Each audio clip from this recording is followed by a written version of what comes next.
That was pretty wild. Okay. I enjoyed it. Awesome. So Ron Awad, thanks for having me drop by your place and stay over. It's appreciated. The family having a great time and really enjoyed meeting you and your family. It's been great. As you know, I emailed you before I came to the US and asked if we could get together and catch up. And the reason for that, I explained, was that you've been part of my learning curve in learning how to fly gyros. I've watched you closely over the years and followed your exploits and what you've been up to and what you do. And I couldn't come to the US and not catch up with you, basically. So I wanted to ask you, Ron, how you initially got involved in gyroplanes, what drew you to them in the first instance. Well, my first exposure to gyroplanes was probably 14 or 15 years ago. I was at a local fly-in, and I'd flown my ultralight airplane over to the fly-in and saw obviously lots of ultralight airplanes, but there was a gentleman there that had a gyroplane, and I thought it was pretty cool, and I took a look at it and watched him fly and thought that's pretty neat.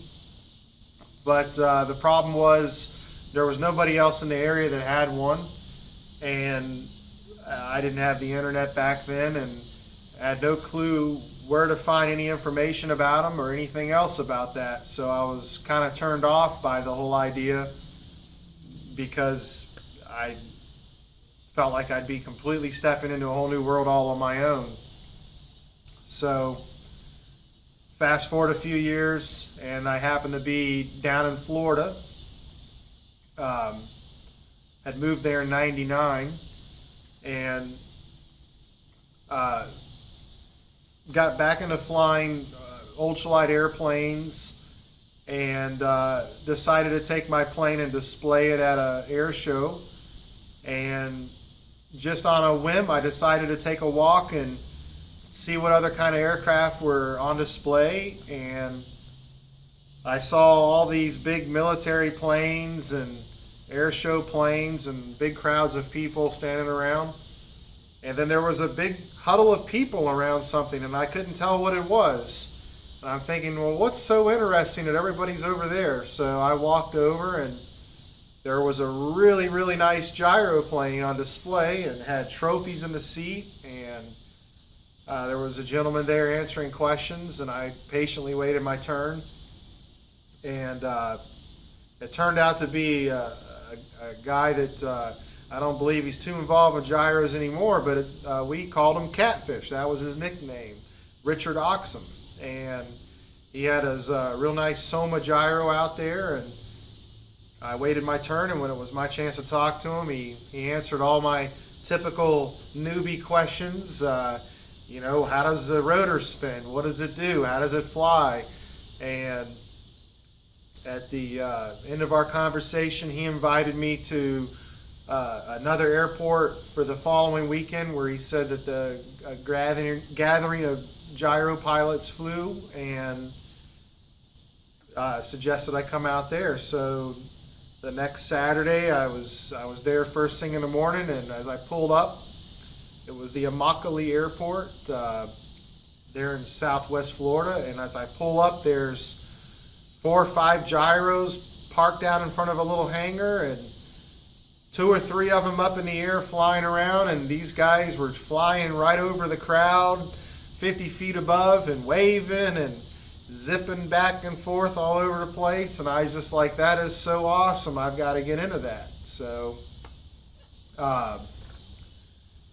but as luck would have it, Bud O'Neill was there, and Bud saw that there was quite a few people, new faces there that day, and so had used that as an opportunity to pitch a sale for a buddy of his that was selling a gyro. And he got on the bumper of his truck and said, hey, if anybody here is interested in buying a gyro, my friend Herman Yates has got one for sale, a really nice gyro at a good price. And I didn't even ask questions. I just said, is it a nice gyro, bud? He says, this is a nice gyro. I said, I'll take it. I didn't even look at it. I didn't know what it was. I just said, I'll take it. And I think that was February of 2001.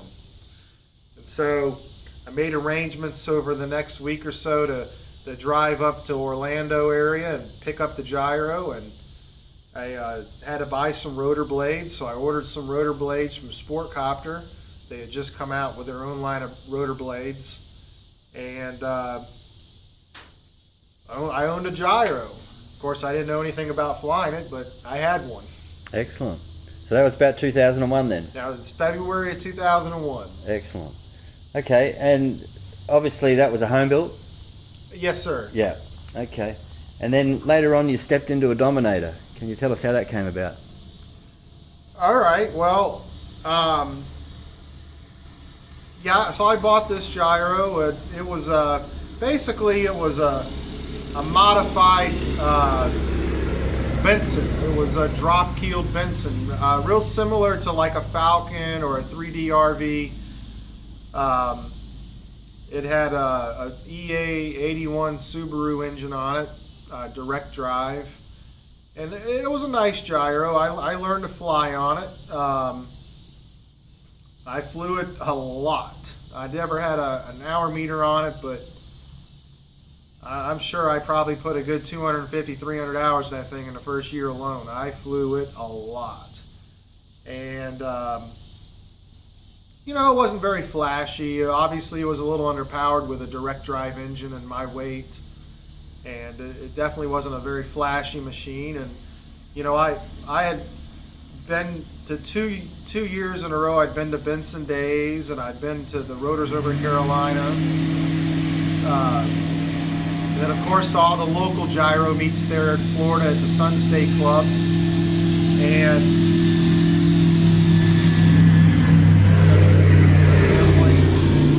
so, you know, I watched the other gyros flying around, and really, there wasn't. It wasn't so much that I wanted a Dominator. I just wanted a better performing gyro than what I had. And obviously, in that part of the country, Dominators are very popular, and I had learned enough about gyroplanes through the internet by that point that I kind of felt like the Dominator was a good, solid choice. So I found somebody that was selling a used Dominator at a price that I was able to afford. So I had to drive all the way to Detroit, Michigan to pick it up, but got my first Dominator. Excellent. Now you said it was a good, solid choice. I'm interested to understand more why you believed it was a good, solid choice. Was it because of the design, the principles involved in the design? Yeah, the centerline thrust, the horizontal stabilizer, the tall tail. My first gyro had a tall tail, but it had no horizontal stabilizer, so it was a little bit squirrely in pitch, but it was very solid in yaw, and there was no P factor. So, you know, I knew that was a good feature.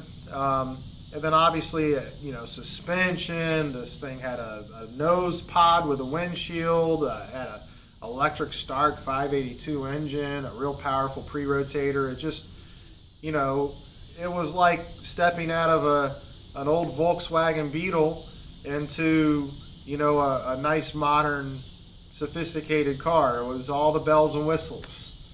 And I felt that it was a gyro that would be very safe to fly, and you know, and good performance. And quite honestly, when I first saw the Dominators, most people look at them and say they're kind of ugly, but I actually kind of dig the way they look. You know, when I go to an airport and look at other aircraft, whether it be a helicopter or an airplane, you know, most aircraft sit up kind of tall on the landing gear, and they're fairly substantial. And when you look at some of the other gyroplane designs, especially, you know, stuff that was in the 80s and early 90s, a lot of things sat awful low to the ground and really, to me, looked more like a go-kart with a rotor blades on the top. You know, they looked like they were made for going and fast on the ground, but not necessarily an aircraft where, the Dominator is a big machine, and it just looks substantial, and I thought it was a good choice, and so I bought my first one, and really enjoyed it. Excellent. There was a stage only a couple of years ago, I understand, where you built a home built yourself. Well, I've built two aircraft, or two gyros. I built a second Dominator, very similar to the first one. It was actually, it really wasn't a Dominator. It was a very, very, very similar aircraft to a Dominator, but it was not built per plans, and it was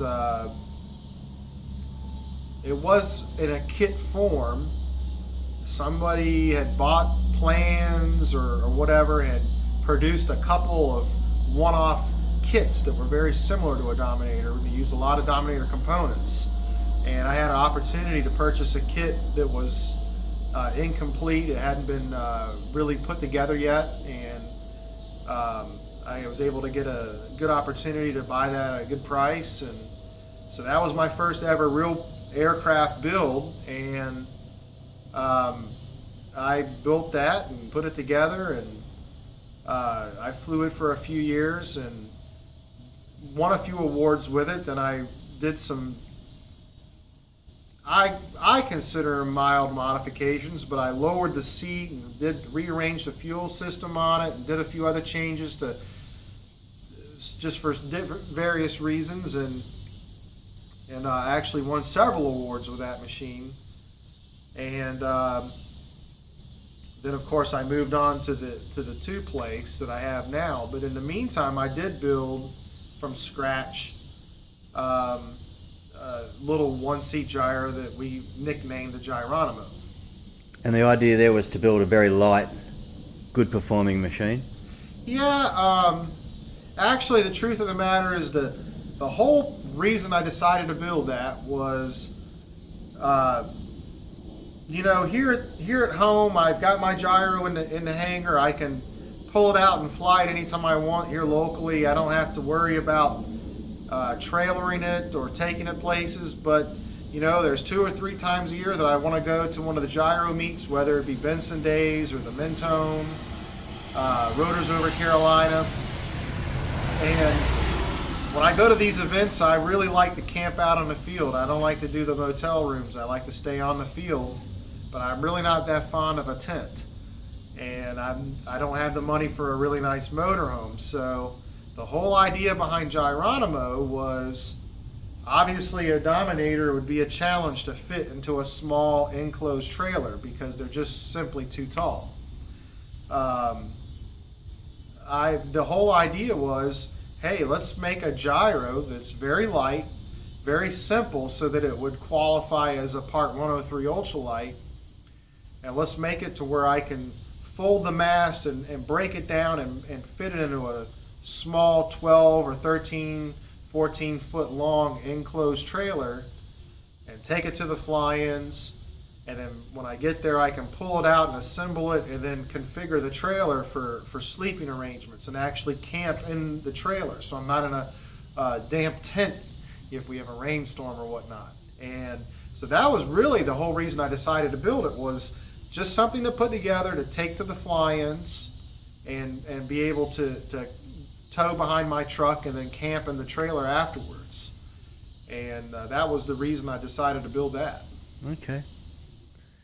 Now your two-place machine, it's a beautiful aircraft. You just won an award at Mentone. Thank you. Recently, and I've had the opportunity to fly with you twice in it, and it's been a pleasure both times. One of the things that crops up from time to time is the fact that you give a lot of rides to people, and there are a lot of people that are appreciative of that fact, and then there are some that are not so. You've got a lot of supporters obviously out there because of the number of people that you're exposing to gyroplane flight, and I just wondered if you wanted to make any comment about some of the flack you might have received in the past about that. Well, quite honestly, I don't understand the flack. I've got more years flying airplanes than gyroplanes, and in the airplane world, if someone wants to go for a ride, if you've got a machine that's capable of hauling more than one person, and you're licensed to fly, take them for a ride. Nobody seems to mind. The more the merrier. There's Young Eagle flights. Hundreds of thousands of kids every year get a ride in a plane. Through the Young Eagles program. Most people that own an airplane will give their friends and family and even strangers off the street a ride, and everybody seems to be okay with that. But there's some kind of I don't even know what word to use, but for some reason there are a few gyroplane instructors that seem to think that at our gyroplane gatherings, that really the only person that should be giving rides to people would be the instructors, that are charging, for these rides as an instructional flight or as an introductory flight, a demo flight. And that's great. I think they should be giving rides and bringing people into the sport. But at the same time, every show that I've been to, there's more people there to want to ride than there's people there to be able to provide those rides. And I can't tell you how many times people have come back after the events and said, hey, I came to Benson Days, or I was there at Mentone and I sure wanted to get a ride, but I just couldn't get a ride. Everybody was too busy. And I love it. All of my hobbies I love to share, and whether it's the gyro or the airplane or dirt bike riding, boating, whatever, I love to share that with people. And so if I see someone at the fly-in and they want to go for a ride, I don't want to take any money away from the instructors. If they're not busy and they're sitting around waiting for someone to come along, then by all means go fly with the instructor. But if they're busy and you want to go for a ride, I'll be glad to take you up. Excellent. I think it's really a good thing for the instructors, to be honest with you. If the person comes and they're able to get a ride with me, or some of the other people that are there that are licensed pilots that have two-place machines, they're able to get a ride and see what this is all about, and they enjoy themselves. It was a safe ride. They could see the capabilities of the machine. If they like what they experience, they're going to want to pursue it. And, they're going to want to purchase a machine, and they're going to want to get training. And they're going to have to go to the CFIs for the training. So it's more business for them in the long run. Absolutely. So. And I know from my own experience this year at the 50th anniversary of the PRA convention that every two-place machine that was there was pretty busy giving flights to people. So. Oh, absolutely. One of the newest CFIs is a real nice guy named Brent Drake, and he has the white and blue Twin Star. Yep. And I know that he flew a good bit, but he didn't look like he was really flying that much. And I don't know if it was on Facebook or on the Rotary Forum, but somewhere after the convention he had mentioned that he had purchased like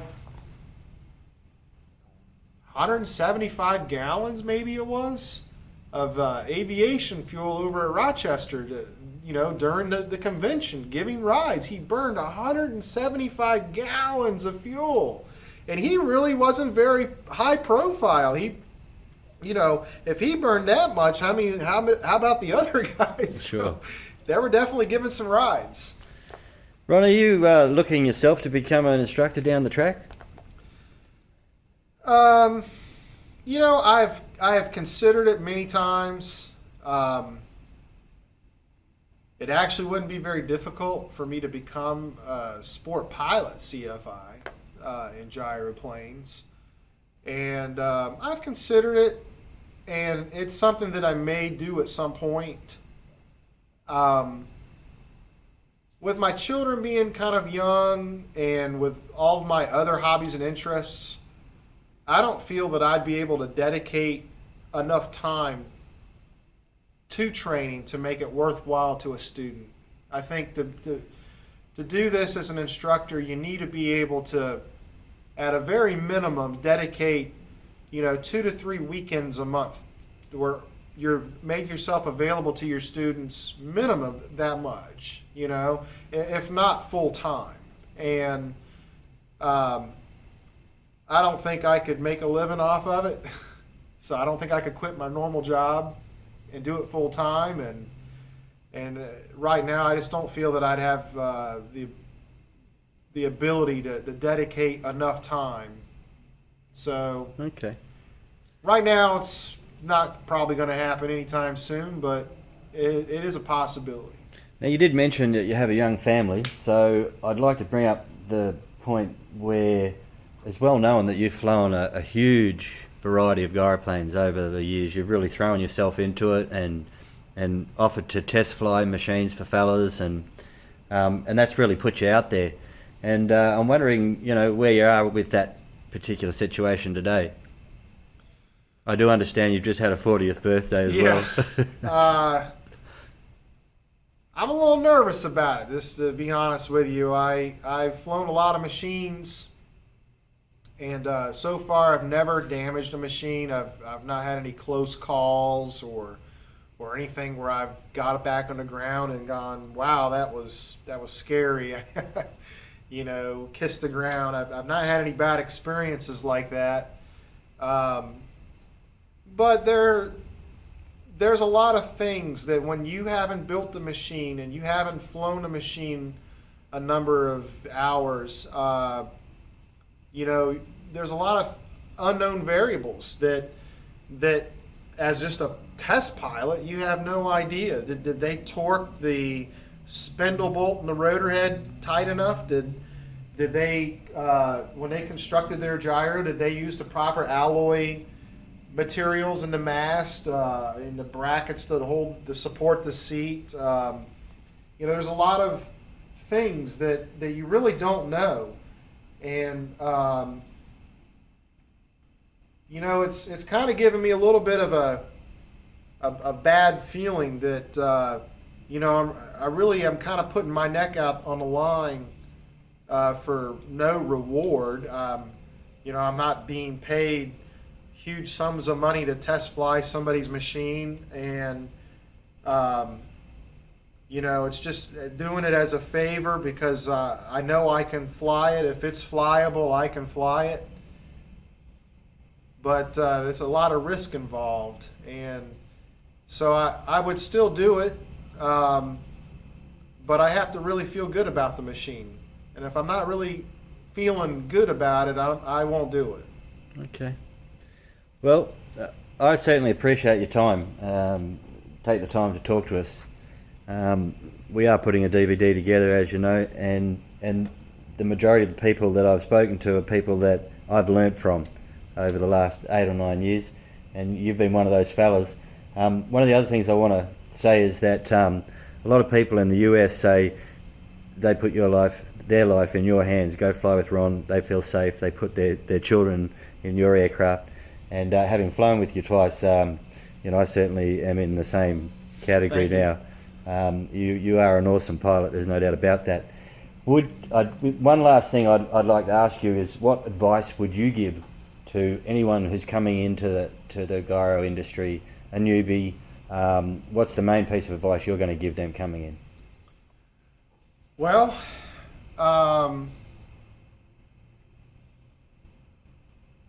good question. Obviously, get instruction. I guess if you're new to the sport, or you've just been introduced to gyros, you want to do this, you're not really sure, definitely take a ride. Make sure that you're okay with the sensation of being off the ground in a little seat. Maybe take an hour's worth of instruction. Make sure that hey, this is okay. I like this, and give it a go. And if you're set that this is something you want to do, just get good instruction. Follow your instructor's advice. pick a nice, good machine. Um, I would not recommend that you build your own machine from scratch for your first machine. I would buy a reputable kit and assemble that, or if you're going to buy a used aircraft, something that's been checked out and there's no doubt about that. It's a good machine to fly, and just be careful. Be careful. There's a lot going on with this sport. There's a lot of steps, and the instructors are kind of overtasked, because they're not only teaching you just how to fly the machine, but they need to teach you, airmanship. They need to teach you, all the things that you should be taught in order to qualify for your rating. And on top of that, then you also need to learn, well, how do I pre-flight this machine? How do I know if this is right or wrong? It's tough for the instructors to really take you in under their wing and teach you everything you need to learn to really do this safely. So, joining a club, joining the PRA, getting in with a chapter, even if it's not a gyroplane, your local EAA chapter, or even if it's just a group of fellas at the airport that are knowledgeable with this type of aviation, maybe not a gyroplane, but an ultralight or some light sport experimental type aircraft, just somebody that can walk you around and show you what's right and wrong. That's probably the best advice. I've run into a lot of people over the years that are relatively new to the sport that really don't have any idea what they're looking at when they go to pre-flight their machine or maintenance and servicing their machine. They have no idea. They may know how to fly it, but they wouldn't be able to tell you really what's what with their mechanics of their machine. And some of these people actually built that machine and really don't understand what's going on. So really learning from other people and having an open mind and get a little constructive criticism and just being a dry sponge so you can absorb it all in would probably be the best advice. Excellent. Good advice, mate. Thank you. Appreciate your time. Ron, apart from being a chain smoker, you're a bloody awesome pilot. I need to quit these things. I swore I'd quit on my 40th birthday, and I just don't have the willpower, I guess. Well, I quit to get a new set of rotor blades, but my wife knows I'm still a little puffer every now and then. Just some of the aircraft you've flown, mate, like the different gyros, the different makes and models. I know, for instance, that you've actually flown a butterfly, haven't you, at one stage? Yeah, I've flown the Butterfly Monarch with the G-force gear. That was kind of a riot. That was unique. I've just about flown everything out there that I can think of. There's only a few models that I haven't flown. Sports copter? I haven't flown the Sport Copter. Okay. I've flown the Soma? I've flown the Soma. I've flown the Parsons. I've flown the REF. I've flown the Sparrowhawks. Actually owned a kind of an obscure brand, the RF-150, Don Parham design. It's kind of a spin-off of the Parsons. Flown Dominators, Air Command, both low and high profile. With and without horizontal stabilizers? You mentioned earlier on that I think one of your first gyros didn't have a horizontal stabilizer. Yeah, I've flown several without, and of course many with them. It's something that you can definitely feel. You can feel the lack of a horizontal stabilizer. So you're an advocate for a HS? I think it should be on there. I think that anybody that doesn't have one on their machine, if they put one on and gave it a chance, they would see that it makes the machine a lot more stable. Sure. I've flown several tractor gyroplanes. I was going to ask you about that. Ron Heron's radial powered little wing. He gave me an opportunity to fly that a couple years ago at Mentone. I've flown in the McCullough J2, I believe that's what it's called. The Falcon, open and enclosed. really about, I haven't flown very many of the European gyros that are new to and all the rage these days. I've flown in the Xenon. That's about it. So the Magni, the ELAs, the MTO3s, the bathtub tandems. Yeah, I've yet to have a ride in any of them. Oh, you'd know Greg Grimminger though, wouldn't you? I think it'd be fun. They look like nice machines. I'd love to ride in one. They're a little out of my price category, so maybe I shouldn't ride in one because then I'd have to have one.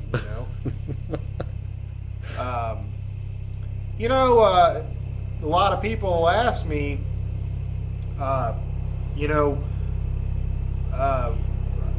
what's the difference from one gyro to the other? How do they fly?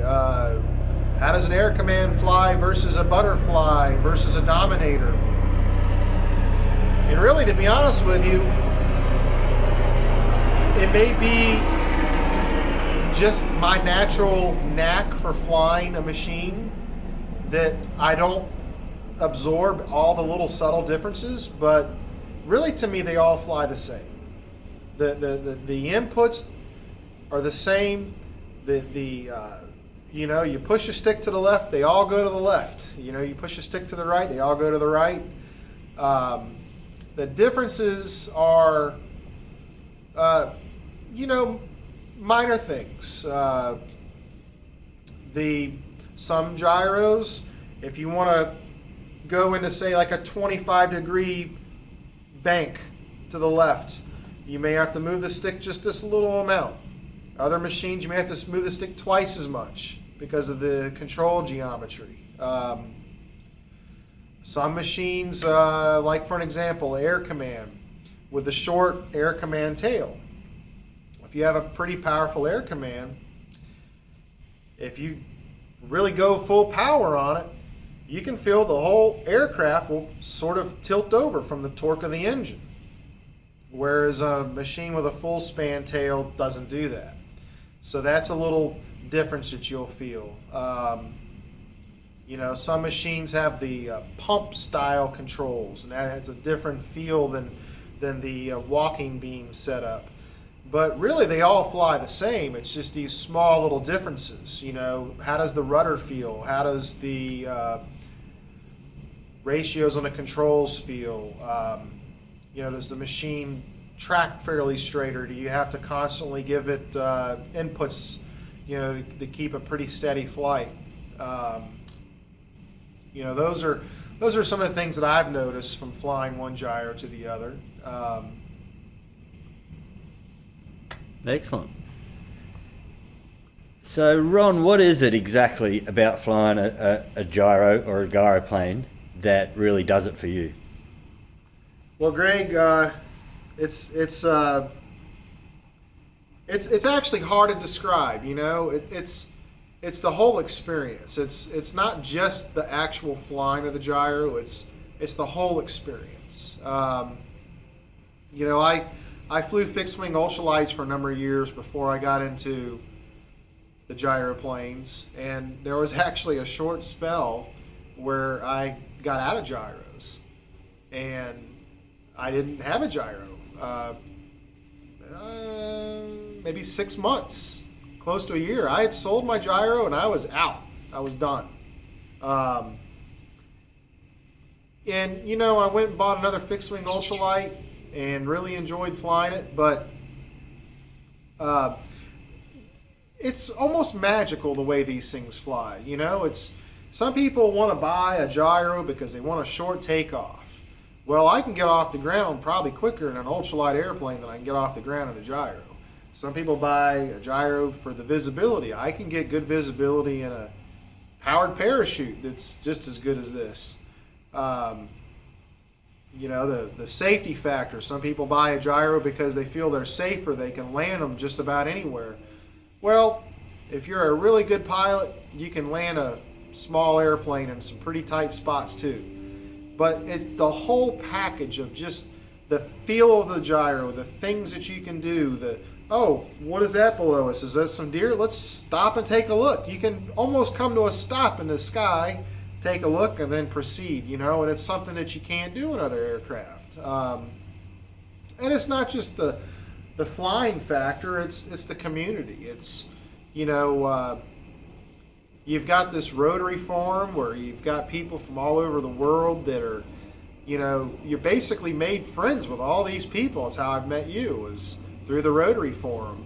And here you are, what is it, 2,000, 3,000 miles from home, and you're standing in my hangar, and we met on the internet, you know, and you don't have that.